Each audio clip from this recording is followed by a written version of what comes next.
భారత్ పై కయ్యానికి కాలు దూతున్న పాకిస్తాన్ మరో మిసైల్ ను టెస్ట్ చేసింది. ఇప్పటికే సరిహద్దుల్లో ఏ క్షణమైనా ఏమైనా జరిగే వాతావరణం కనిపిస్తూ ఉన్న సమయంలో భారత్ లక్ష్యంగా రాకెట్లను ప్రయోగిస్తోంది, రాకెట్లను టెస్ట్ చేస్తోంది పాకిస్తాన్. ఇప్పుడు అబ్దాలీ మిసైల్ ను విజయవంతంగా టెస్ట్ చేసినట్టుగా చెబుతోంది పాకిస్తాన్. దీని రేంజ్ 400 కిలోమీటర్ల వరకు ఉంటుంది. 400 కిలోమీటర్ల పరిధిలో లక్ష్యాలను ఇది ఛేదించగలదు. భూతలం నుంచి భూతలంలోని లక్ష్యాలను ఛేదించగల శక్తి దీనికి ఉంటుంది.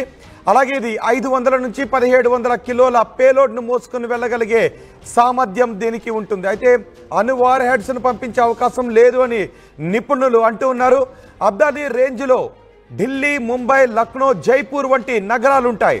ఇప్పుడు అబ్దాలీని టెస్ట్ చేసిన తర్వాత ఆ దృశ్యాలను రిలీజ్ చేసింది పాకిస్తాన్. ఇప్పటికే భారత్ ఏ క్షణమైనా పాకిస్తాన్పై విరుచుకుపడే అవకాశం ఉంటుంది అనే సన్నద్ధత నేపథ్యంలో పాకిస్తాన్ ఒక్కొక్కటి మిసైల్స్ టెస్ట్లను చేస్తూ ఉంది. ఇప్పటికే తమ ఆర్మీని, ఎయిర్ ఫోర్స్ బలగాలను కూడా సరిహద్దుల్లో మోహరించామని చెప్తుంది. మరోవైపు మిసైల్స్ని టెస్ట్ చేస్తున్న దృశ్యాలు కూడా మీరు RTV స్క్రీన్ పైన చూడొచ్చు. ఒక్కసారి ఆ మిసైల్ ప్రయోగానికి సంబంధించిన ఆ దృశ్యాలు చూద్దాం.